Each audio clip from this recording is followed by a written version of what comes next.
Cinta Kajian Sunnah. Bismillahirrahmanirrahim.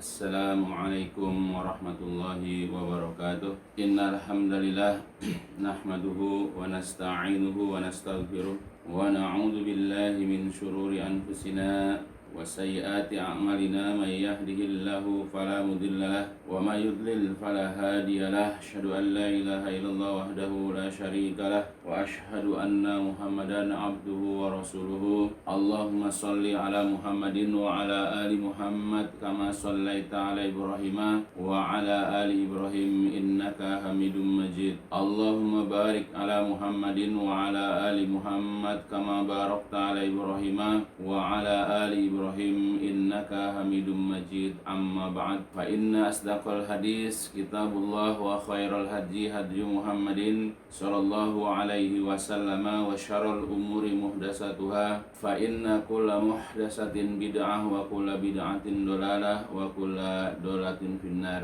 Alhamdulillah, di waktu yang mulia ini insyaallah kita akan sama-sama sedikit mempelajari tentang hukum siam atau hukum tentang puasa. Karena insya Allah bulan Ramadan semakin dekat, sedangkan usia kita makin berkurang dan makin sedikit kita bisa mengerjakan amal-amal soleh. Dan kita juga tidak tahu apakah kita bisa sampai nanti bulan Ramadan, atau mungkin Ramadan ini adalah Ramadan terakhir kita. Tetapi mudah-mudahan Allah masih memberikan kesempatan kepada kita untuk ikut meramaikan beribadah pada bulan Ramadan ini dan bulan Ramadan berikutnya. Ya, hanya untuk sekedar menambah bekal buat kita nanti di hari kiamat. Puasa Ramadan adalah puasa yang memang dinanti-nantikan oleh sebagian besar kaum muslimin. Sedangkan puasa itu sendiri dalam bahasa Arabnya adalah dari kata siam atau saum. Soma yasumu saumun aw siamun. Puasa itu sendiri bermakna secara bahasanya adalah amsaka yumsiku imsak, artinya menahan diri.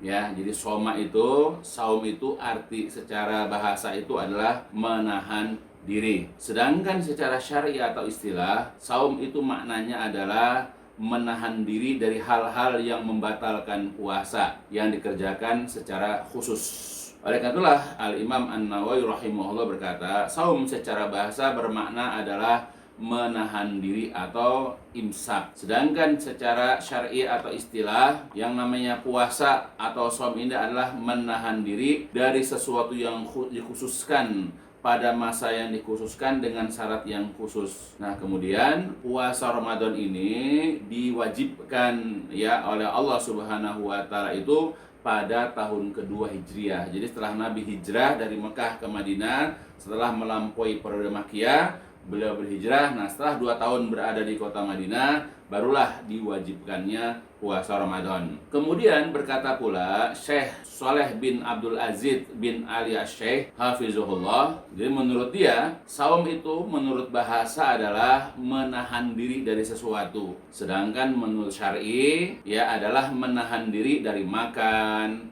minum, dan semua perkara yang membatalkan puasa yang disertai dengan niat dari sejak terbitnya fajar shodiq sampai terbenamnya matahari, yaitu waktu maghrib. Nah, sedangkan puasa Ramadan ini atau saum Ramadan ini hukumnya adalah wajib bagi setiap muslim.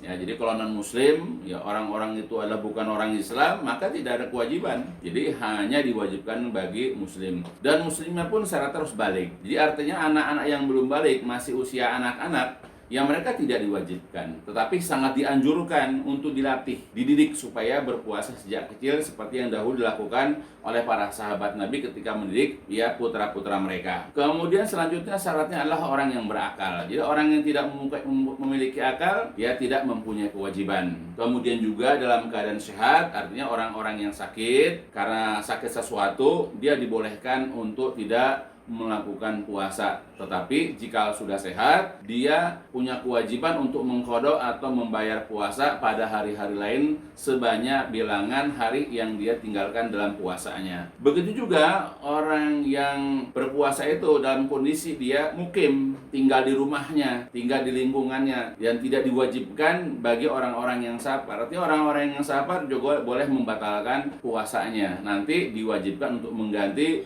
ya sesuai dengan bilangan hari yang dia tinggalkan puasanya itu. Kemudian juga syarat yang lain adalah bagi kaum wanita dalam keadaan tidak haid dan tidak nifas.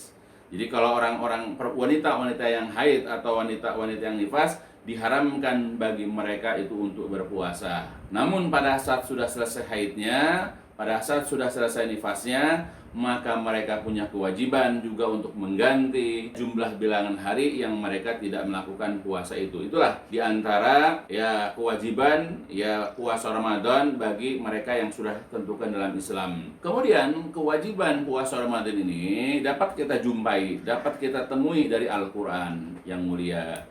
Dapat kita jumpai juga di dalam hadis-hadis Nabi SAW dan juga ijma para ulama. Adapun yang kita jumpai di dalam Al-Quran ya tentang puasa Ramadan ini sebagaimana yang telah ditetapkan oleh Allah di dalam Al-Quran surat Al-Baqarah, surat kedua dari Al-Quran, ayatnya ke-183. Allah berfirman, A'udzu billahi minasyaitonir rajim, ya ayyuhalladzina amanu kutiba alaikumusiyam kama kutiba alal ladzina min qablikum la'allakum tattaqun. Artinya, ya ayyuha, wahai alladzina, orang-orang yang amanu beriman, wahai orang-orang yang beriman, kutiba telah dicatat, telah ditentukan, telah diwajibkan alaikum kepada kalian asyam puasa. Ya, telah diwajibkan berpuasa atas kalian. Kama sebagaimana kutiba telah diwajibkannya kepada orang-orang sebelum kalian.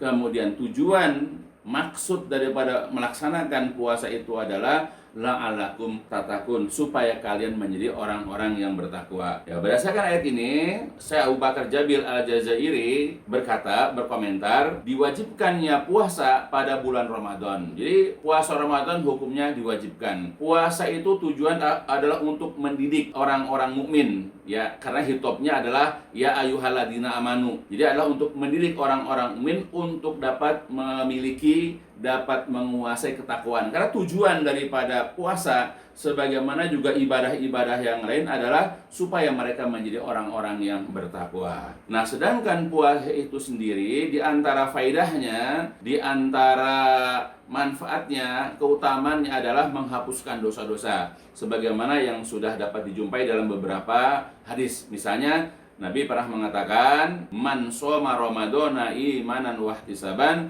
ghufira lahu ma taqaddama min dzambihi. Barang siapa yang berpuasa Ramadan dengan penuh keimanan, yaitu iman pada Allah, iman kepada Rasul, dan iman kepada apa yang mereka wajib imani, kemudian pada saat berpuasa pun ihtisaban, dalam rangka mencari pahala ganjaran dari sisi Allah, maka ghufira lahu, akan diampunlah ya dosa-dosanya yang telah lalu. Demikian yang telah dijelaskan oleh Syekh Abu Bakar Jabil Al-Jazairi. Kemudian sekarang dalil ya dari hadis Nabi, dari sunnah Nabi SAW yang diriwayatkan oleh Ibnu Umar radhiyallahu an. Rasulullah pernah mengatakan, bunyal Islamu ala khamsin. Jadi Islam itu dibangun atas 5 rukun, atas 5 dasar, atas 5 pondasi. Pertama adalah syahadatu alla ilaha illallah wa anna Muhammadur Rasulullah. Jadi yang pertama adalah syahadat bahwasanya tidak ada sesembahan yang berhak disembah kecuali Allah, dan kemudian Nabi Muhammad itu adalah utusannya. Itu rukun Islam yang pertama, pondasi pertama dalam Islam. Yang kedua, wa iqami, dan menegakkan as-sholati, sholat. Ya, jadi rukun Islam yang kedua adalah menegakkan sholat. Baru yang ketiga, wa itaiz zakah, membayar zakat. Kemudian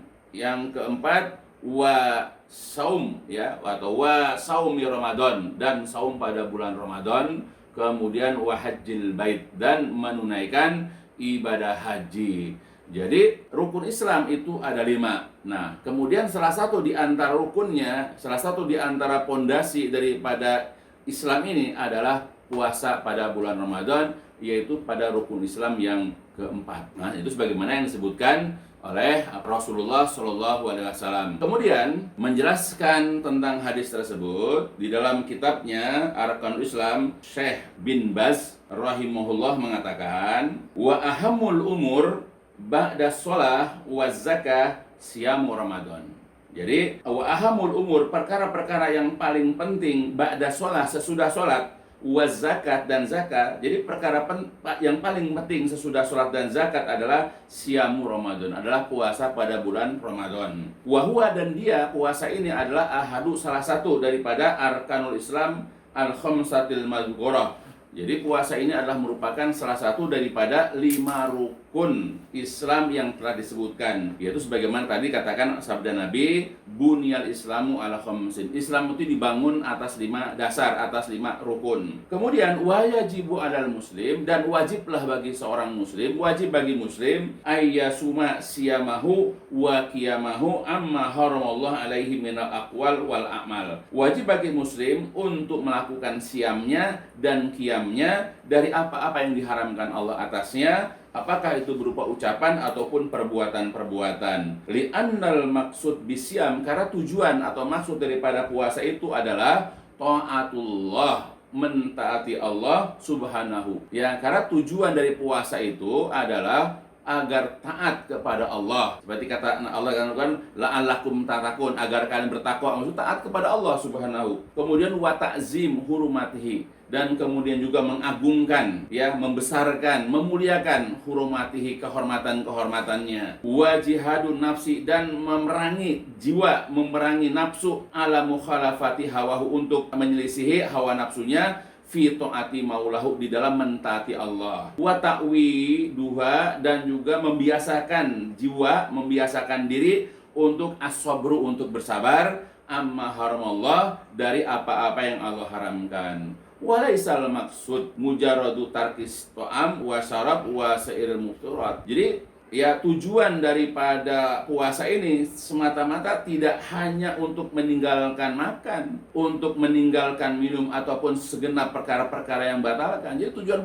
puasa bukan hanya meninggalkan makan, minum, dan perkara-perkara yang membatalkan, bukan hanya itu. Tapi sebagaimana telah jelaskan di muka, yaitu untuk tujuannya adalah supaya mentaati Allah. Jadi kalau berpuasa ternyata masih suka melanggar, walaupun barangkali dia tidak makan, dia tidak minum, dia tidak melakukan hal yang membatalkan, tapi dia menentang Allah, ya, dia tidak patuh kepada Allah dan juga kepada Rasulnya, tujuan daripada puasa itu ya tidak terwujud, ya. Jadi tujuan itu adalah untuk melatih kita bagaimana supaya menjadi orang bertakwa, supaya kita menjadi orang-orang yang taat kepada Allah dan juga kepada Rasulullah Shallallahu Alaihi Wasallam. Itu tafsir daripada ya penjelasan Islam itu dibangun atas 5 rukun. Kemudian juga dari Abu Hurairah radhiyallahu an, dari selanjutnya tentang kewajiban daripada berpuasa adalah dari Abu Hurairah radhiyallahu an berkata, Rasulullah Shallallahu Alaihi Wasallam pernah bersabda, afdhalus siyam ba'da Ramadan syahrullah al-muharram wa afdhalus shalah ba'dal faridah sholatul lail. Jadi afdhalus siyam, puasa yang paling utama atau seutama-utama puasa ba'da Ramadan, setelah Ramadan, adalah syahrullah, bulan Allah al-Muharram, yaitu bulan Muharram. Dan seutama-utama sholat sesudah yang wajib adalah sholat malam. Jadi puasa yang paling utama, puasa yang paling penting adalah puasa Ramadan. Lalu setelah itu puasa Muharram. Sebagaimana juga sholat wajib adalah yang paling utama dan yang paling penting. Lalu setelah itu adalah sholat malam. Jadi artinya berdasarkan kepada hadis ini, boleh jadi banyak puasa-puasa yang memiliki keutamaan, tapi itu dikatakan memiliki keutamaan setelah puasa Ramadan. Karena tidak ada yang melebihi, tidak ada puasa yang melebihi daripada puasa Ramadan. Nah, ini pun pernah ya dijumpai dalam sebuah riwayat tentang pertanyaan seorang Arab Badui kepada Nabi Shallallahu Alaihi Wasallam. Orang Badui itu datang menemui Nabi Shallallahu Alaihi Wasallam dalam keadaan rambutnya kusut, dalam kondisi mukanya ya keletihan atau kecapean lah. Kemudian dia bertanya kepada beliau Shallallahu Alaihi Wasallam. Dia mengatakan, ya Rasulullah, beritahukanlah kepadaku mengenai puasa yang Allah wajibkan kepadaku. Nah, puasa apa yang Allah wajibkan kepada saya? Tolong kabarkan kepada saya. Kemudian Rasulullah bersabda atau menjawab apa yang ditanyakan oleh si orang Badui tersebut. Kata Nabi, syahrul Ramadan illa an tatawwa'a syai'an, yaitu adalah puasa Ramadan. Jadi puasa yang diwajibkan atas kamu adalah puasa Ramadan, illa kecuali an tatawwa'a syai'an, kecuali jika engkau menghendaki, kecuali jika engkau mau melakukan puasa-puasa sunnah. Ya, jadi yang paling utama adalah ya puasa Ramadan, karena itu diwajibkan.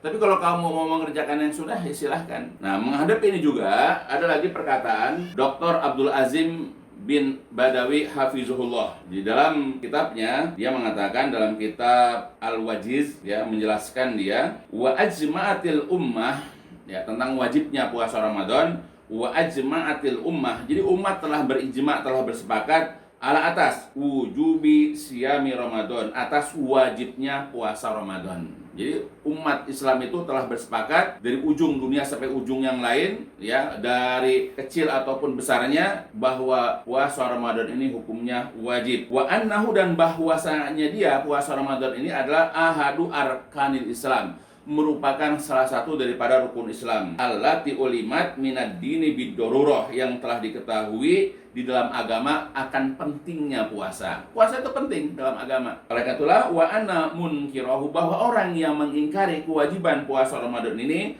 maka hukumnya kafirun murtadun anil Islam. Hukumnya adalah kafir dan dia murtad dari agama. Nauzubillah. Jadi sebab itulah maka kita menekankan, ya, meyakini, ya, dalam diri kita bahwa puasa Ramadan ini adalah hukumnya wajib, tidak ada keraguan. Jadi jangan sekali-kali kita mengingkari wajibnya puasa tersebut.